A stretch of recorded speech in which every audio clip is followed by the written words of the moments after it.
જય હિન્દ। આ દેશ અંધશ્રદ્ધામાં ડૂબી રહ્યો છે અને લોકોને આવું જોતું છે, કારણ કે એમાં જ એને સપોર્ટ મળે છે। અને આપણી કમ્પેરિઝન આપણે ક્યાં કરીએ છીએ બાંગ્લાદેશ અને પાકિસ્તાન સાથે? એનું કારણ શું છે? યુવાનોની અંદર ઘુસાડવામાં આવેલી ધાર્મિક કટ્ટરતા, અને ધાર્મિક કટ્ટરતાથી ક્યારેય કોઈ દેશ પ્રગતિ કરી શકતો નથી। ધાર્મિક કટ્ટરતાએ હંમેશા દેશને તળિયા ઝાટક જ કરી છે। તમારે જ્યાં જોવું હોય ત્યાં જોઈ લેજો, કારણ કે ધાર્મિક કટ્ટરતાથી ક્યારેય કોઈ દેશ પ્રગતિ ના કરી શકે।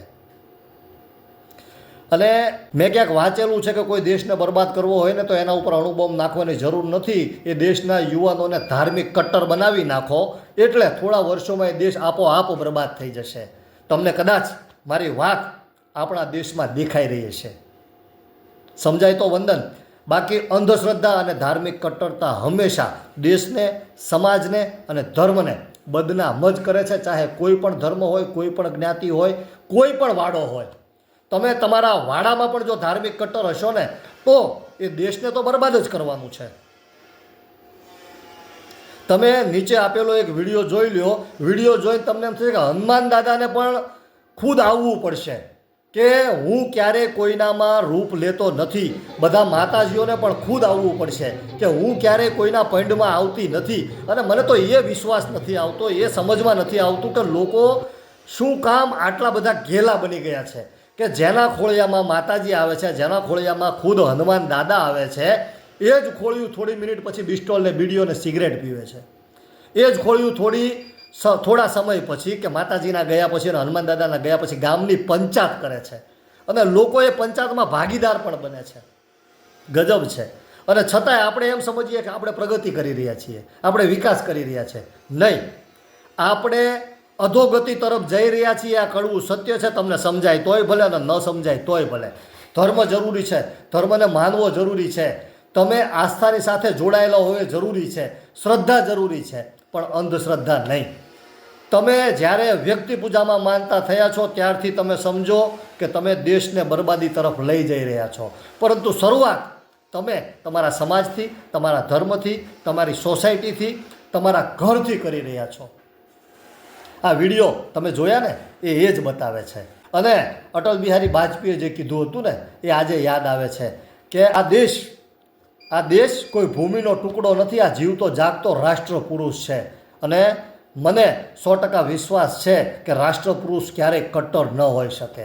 અને અત્યારે દરેક યુવાનની અંદર કટ્ટરતા ઘુસાડવામાં આવે છે, કારણ કે આ દેશને બરબાદ કરવા માટે કોઈને અણુબોમ્બ નાખવાની જરૂર નથી। બસ આ દેશના યુવાનોની અંદર તમે જે કટ્ટરતા જોઈ રહ્યા છો ને એ 10 વર્ષમાં દેશને બરબાદ કરી શકે છે।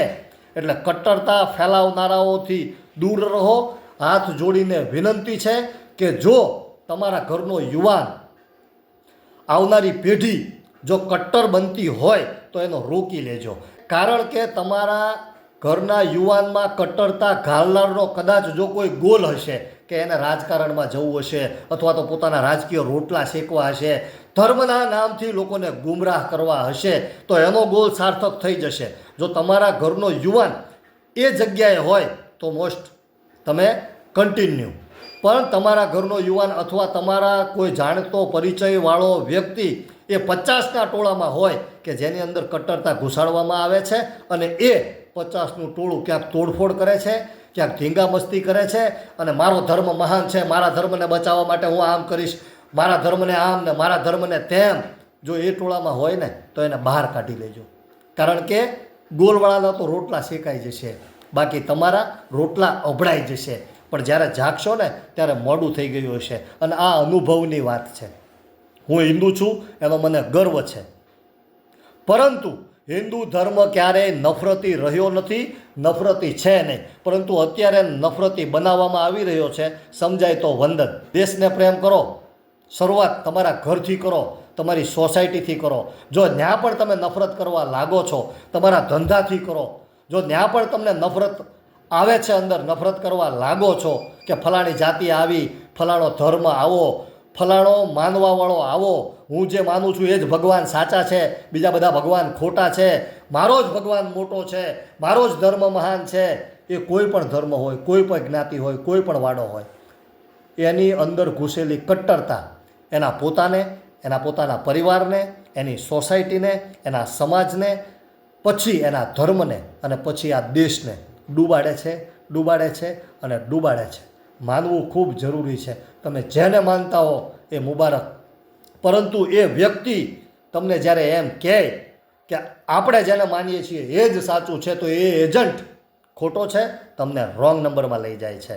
મારી વાત કદાચ કડવી લાગશે, પણ એક ધૂતકારી મારે હનુમાન દાદા આવી જાય, માતાજી આવી જાય, અને માતાજી ગયા પછી બીડી, બિસ્ટોલ, સિગરેટ અને એ પીવાનું ચાલુ થઈ જાય, તો તમારે જાગૃત થવાની જરૂર છે. હું માનું છું ભગવાનમાં, માતાજીમાં, હનુમાન દાદામાં, બધામાં માનું છું. હું માણસાઈમાં સૌથી પહેલાં માનતો થયો છું.